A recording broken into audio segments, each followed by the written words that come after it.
Hello everyone, I'm Jensen. Today is Thursday, May 27th, and I have all the stories you need to know to get in the loop tonight. First, we are putting some faces to the names of last night's first vax-a-million lottery winners. I am still digesting it, and I like to say that it feels like this is happening to a different person. I cannot believe it. Abby Bugensky is the winner of Ohio's first $1 million in its vaccine lottery incentive. She's a 22-year-old from Silverton in Hamilton County. She moved out to the Cincinnati area at the beginning of the year for her job as a mechanical engineer at GE Aviation, but she actually grew up near Cleveland. But what is she going to do with all that extra cash? I know I will be donating to some charities, but I don't really know the specifics yet. And then further than that, I have not really thought it through. I did come up to Cleveland from Cincinnati to look at a used car, and I think buying a used car is still in my future. But Bugensky wasn't alone. She was joined by another winner, 14-year-old Joseph Costello, and his parents Colleen and Rich. Now, Costello was the first to be drawn for the vax-a-million full scholarship giveaway. My dad was driving me home from youth group, and he didn't want to tell me, so he kept it as a surprise when I got home. He isn't sure what he wants to do in his future, but the Ohio State University is one school he's interested in applying to. And both winners got a call from Governor Mike DeWine before the announcements were even made.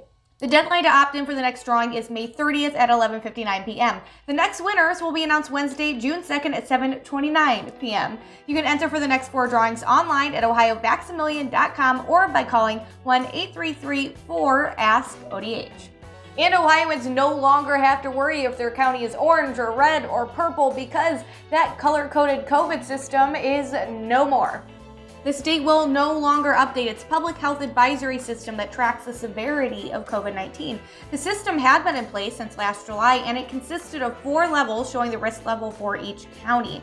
ODH Director Stephanie McLeod said that with more than 5 million Ohioans having at least 1 dose of the vaccine and case numbers declining, the urgency has passed. And as a reminder, all public health orders in Ohio will be gone on June 2nd. At that point, Ohioans will no longer have to wear facial coverings or follow social distancing guidelines regardless of their vaccination status. That move will also put an end to capacity restrictions at both indoor and outdoor events.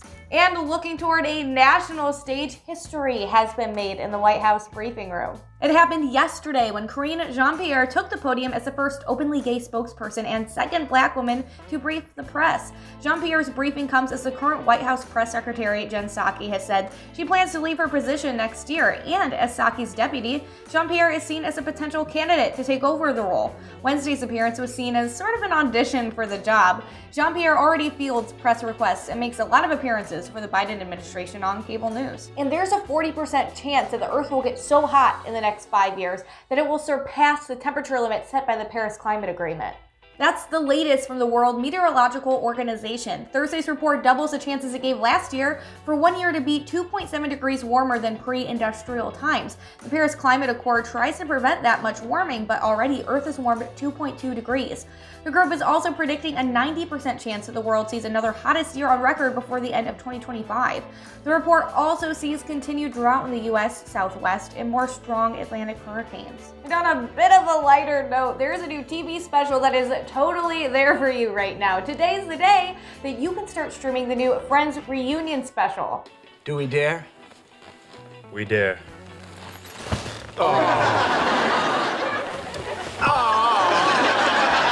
And before I go, Ohio pals, and most specifically for those of us here in Northwest Ohio, if you have plans to head out to Put-in-Bay for the long weekend, you might want to listen up. So basically, weather tomorrow is expected to be less than ideal, with lots of wind and rain, which is seeming to complicate plans for people who hope to visit the island.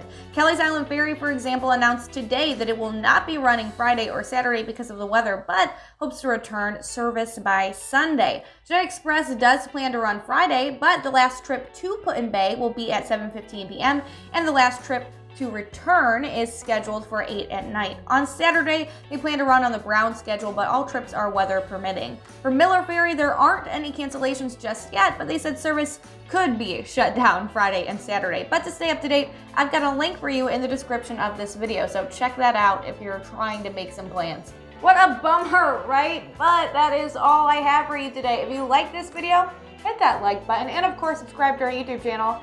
I'm Jensen, and now you're in the loop.